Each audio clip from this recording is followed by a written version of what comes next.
Praise the lord. మన ప్రభు అయిన యేసుక్రీస్తు పరిశుద్ధమైన నామమున మీ అందరికీ ఉదయకాలపు వందనములు, శుభములు తెలియజేస్తున్నాను. ఈరోజు ధ్యానాంశం: యెహోవా న్యాయవంతుడు, భక్తిహీనులు కట్టిన తాళ్ళు ఆయన తెంపి ఉన్నాడు. కీర్తనలు 129వ కీర్తన 4వ వచనం.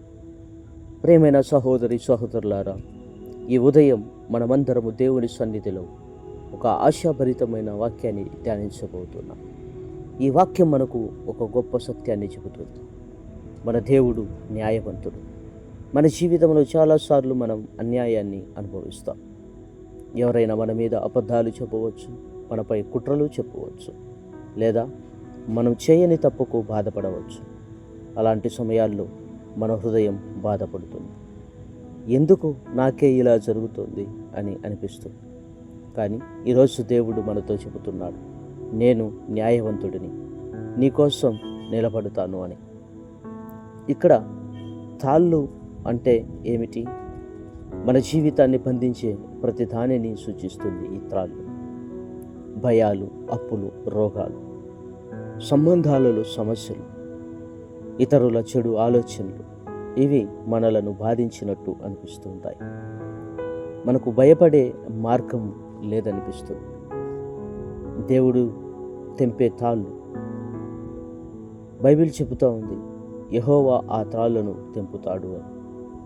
మనకు సాధ్యం కానిది దేవునికి సాధ్యం. మనం చిక్కుకున్న చోట దేవుడు విమోచకుడుగా ఇస్తూ ఉన్నాడు.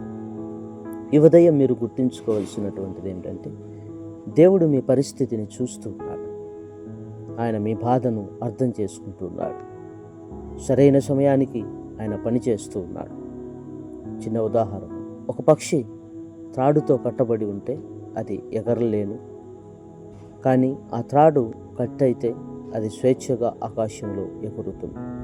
అలాగే మన జీవితంలో కూడా దేవుడు త్రాళ్ళు తెంపితే మనం తిరిగి ఆనందంగా స్వేచ్ఛగా జీవించగలుగుతాం. అయితే మనలో ఏమి ఉండాలి? మనం ఏం చేయాలి? దేవునిపై నమ్మకం పెట్టుకోవాలి. ప్రభువా, నువ్వే నన్ను నడిపిస్తావని విశ్వాసంతో ఉండాలి. ఆయన సమయానికి వేచి ఉండాలి. ఆలస్యం అనిపించినా కూడా ఆయన ఎప్పుడు ఆలస్యము చేయడు. ప్రార్థనలో ఉండాలి. మనం ప్రతిరోజు ప్రతి ఉదయం దేవుని ప్రార్థనలో ఉండాలి. ప్రతి ఉదయం దేవునితో మనం మాట్లాడాలి.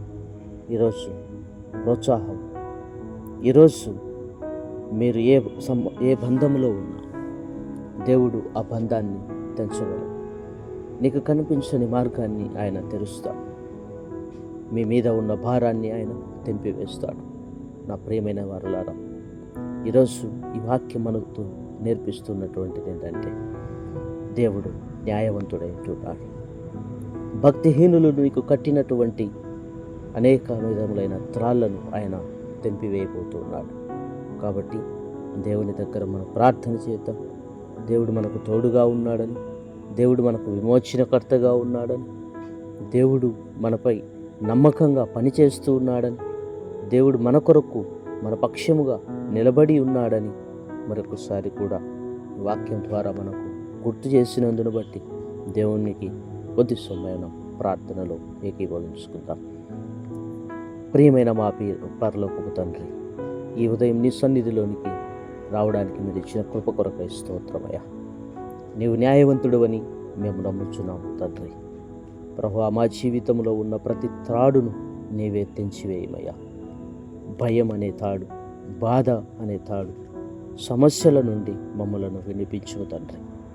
ఈరోజంతా నీ కృపలో మమ్మలను నడిపించమని మా ప్రభువును ప్రియరక్షకుడైన నజరేయుడైన యేసుక్రీస్తు పరిశుద్ధమైన నామమున ప్రార్థిస్తున్నాము తండ్రి, ఆమేన్. క్రీస్తునందు ప్రియమైన వారులారా, ఈ వాక్యం మీకు ఆశీర్వాదకరంగా అనిపిస్తే లైక్ చేయండి, షేర్ చేయండి, సబ్స్క్రైబ్ చేయండి. అనేక మందికి ఈ వాక్య సందేశాన్ని మీరు అందించవలసినదిగా, ప్రభు పనిలో మీరు పాలిభాగస్తులుగా ఉండాలని ఆశతో నేను కోరుకుంటున్నాను. మరొకసారి దేవుడు మిమ్మల్ని అందరినీ దీవించి ఆశీర్వదించునుగాక.